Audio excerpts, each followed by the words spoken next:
welcome to this month's What We're Reading. I'm Sarah.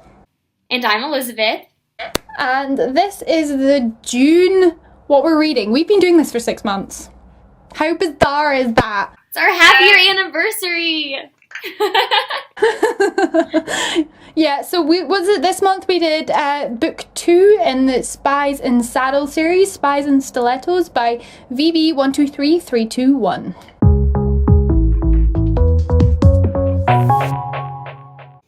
And just so you guys kind of know what we're talking about, if you haven't read the book, I'm just going to read you the synopsis so you can follow along. Nat thinks she has it all figured out. So her best friend, brother, coach, etc. are all spies and her whole life has basically been a lie. So what? Now that she knows that, life can go on normally. Or, as she will soon find out, about as normally as is possible for a teenage girl very involved in the life of spies. Nearly 2 months after the alley cat fiasco, Nat finds herself snared in another problem, regarding the same painting the alley cat wanted, the one that apparently holds some kind of code. What is it about this painting that has the espionage world screaming? It's not even a Picasso! But when she attends a Christmas party and discovers a very big secret in her midst, she realizes that normal life really doesn't mean anything anymore. There are secrets everywhere, from her friends to her family to the boy whose past is shrouded in the most mystery. Among the appetizers and evening gowns, Nat discovers that almost everyone there is hiding something. Spies and Stilettos? That's more like it. That's such a good summary. Now I've read the book, I'm like, oh, that's such a good summary. So initially off the bat, what's your thoughts plot-wise?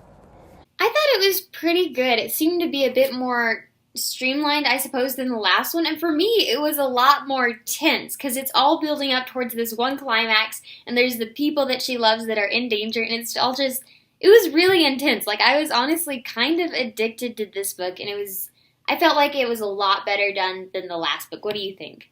Yeah, I definitely think that this book, she took a step back from, the first book was obviously for her friend. It was kind of full of lots of inside jokes, and it was, I think she kind of had it as a one-off. So this book she took a step back and went, wait, how can I expand this and make it a big series? Not big, but like, you know what I mean? And I really enjoyed the fact that it was over just one period of time, and they were all stuck in one place, one location. So it was a lot more to do with like character stuff and what the characters were thinking and what was going on that way, and the tension was really, really building because she knew something was happening, but they had to go through dinner, and there was so much like layers to it, and I think that was something I really, really enjoyed. And I like the fact that there was tie-ins to the first book, but it wasn't like in your face. It was quite a subtle thing, and then you still didn't get the answers, like the painting. We still don't know what that has got to do with anything else yet, or I don't. You might. I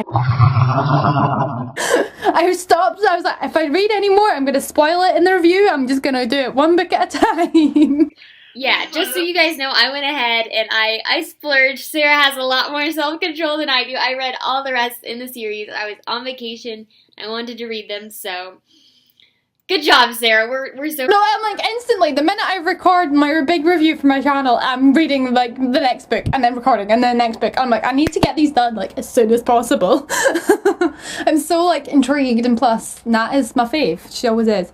But yeah, I definitely think the other one, the first book was they rushed from place to place to place to place. Though the world building was good, I felt like there was more... It felt more spaggy and tension filled and more like a thriller and like a thriller action than it was just location, character, boom, boom, boom. I like the fact the ending was kind of, it wasn't exactly a happy ending, like it wasn't all wrapped up, which makes me want to read the next book so badly. Like, what happened to Zach? Where is he? Poor Sarah, we keep, through this, what we're reading, we keep you into like all these series and stuff. I know, I've got so much I need to read. It's hard to explain, but just the flow in general and the actual structure of the story, it was a lot cleaner, clearer, easier to follow. And because of that, because it was so streamlined, it was a lot more tense and like filled with suspension and stuff. Like you were instantly in the book and you were instantly feeling everything for the characters and you were getting annoyed with them, but you loved them and you were just like, I need answers, please, like, kind of thing. You were just feeling it, and you were just, yeah, it was one of those, I need to read the rest.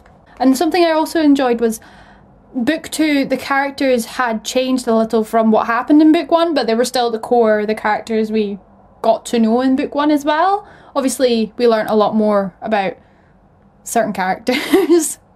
But it was just one of those, I like the fact that you still were like, okay, you're still motivated by the same thing, you're still acting the same way, you've not completely changed, kind of thing. So that was quite a comfort as well. Which also added to the tension, because you're like, Natalie is just an innocent little, like, cinnamon bun who needs to be protected, and why are you making her go out in the snow? I thought she did a really good job with the characters too. Like we were kind of privately talking earlier with Zach, we see a lot more depth and dimension to him, a lot more of his backstory, and kind of his not so perfect side. Because at the previous book, he goes to like her, like the other school but for guys, and he like protects her, and we don't see much of him other than that he's sweet and protective, and ultimately he kind of has this aura of perfection. But in this one, that changes a lot. Like we just see some kind of weaknesses of his, and how his past is kind of affecting how people trust him now, and how she doesn't really know all that much about him. And to me, that just made his character infinitely more interesting. Yeah, I think for both of them and their relationship as well, I think that realization where Zach especially, you can tell he didn't want her to know a lot about his history, because she was the one person who looked at him and wasn't, like, suspicious or something like that. But when doing that, that made her question absolutely everything she knew about him as well, and it was kind of like, that's your own doing, like, you should trust Natalie. And then even Natalie herself, you could tell after, in this book especially, after what she went through book 1, where she was very much just in awe on what was happening around her, she was getting more and more frustrated by Jeremy and Molly and all these people around her because they weren't telling her stuff. And she's kind of like, I've dealt with this before, I've got over, like, the whole awe of what spying is. For my own safety, I need to know shit as well, kind of thing. Like, I need to know, like, if you're going to keep me out the loop, I'm a Grimm, I'm just going to go and find out anyway. So, but I do agree, Zach, you could tell, I think he was just, as you said, he was too perfect, he was too, in the book when he kind of just came out of nowhere, kind of thing. And I think you could so tell that though him and Natalie, they work well together and they're very cute together and they obviously like each other a lot, their personalities clash like a normal relationship would. Like, no one is instantly made for another person. Like, you obviously have different thoughts and feels and stuff, and they didn't completely get, like, all that resolved and stuff, because they didn't really talk it through, which is partly why I'm interested to see what happens when they meet again, because I'm like, you didn't actually resolve anything there. You might have kissed in a secret passage, but you didn't resolve anything. Alright, so in this book, there's also 2 new characters introduced, and that's Kieran and Patrick. So Sarah, what are your thoughts on them? Well, I was going to say, we only kind of saw them in little bits. Like, they had their own little sections each. But they're both really good, I think, additions to the story, because Jeremy and Molly definitely took a step back. So Patrick I really loved because he was very much in the know and he knew everything, and he had this kind of, I like just how he acted as well. And then Kieran, that's his name. I like his description, and he could have gone a totally different direction from, like, the big cuddly teddy bear, like, character he was. He was just such, like, for, like, the muscle, and I like the fact he was a grey area. Like, he was a hitman that would work for criminals and for the CIA, and I like that he was the introduction to the grey area, much like then Zach and Zach's father. But he was one of those, his personality, you wouldn't think that of him. And he was such couples counselling, trying to, like, I loved him. I was just like, he was going on about that, and I was just like, his comments and stuff were great, like, you'll kiss and make up later. And I'm just like, yes, I like you. Yeah, and in fiction, I find that I kind of like gray areas. Like, part of me is kind of, you know, it makes it complicated, because it's like, who should the main character trust or not trust? Like in Shadowwatch, you know, like, there are all these people with different agendas. But with that comes, like, it makes it kind of more interesting, and there's a lot more character complexity that comes with that. I think that, yeah, it adds a whole new level to the whole series. I definitely saw an improvement in the writing style from the first book. There was a lot more description, I think, to like the location and everything. I think the chapters were a bit longer as well. I know there's only 12 chapters, but a lot happened within them, but it didn't seem like obvious that a lot of stuff happened. Like the other one, it was like where, as you said, this was a lot more smooth, but the descriptions were a lot better, and like the character interactions and dialogue and everything, I think there was an improvement, which it was a subtle one, but enough to be like, oh, I enjoy this a lot more now. Yay, you can see improvement. Yourself? I noticed there was like one particular descriptor that was used multiple times, like her dress brushing against her leg or something like that. But overall, I just thought her writing in general was more polished and professional, and I know I enjoyed it more, so. Yeah, it's one of those, I'm like, if that's just the book from book 1 to book 2, I can't wait to read book 3 and 4 to see if it improves. You'll really like it.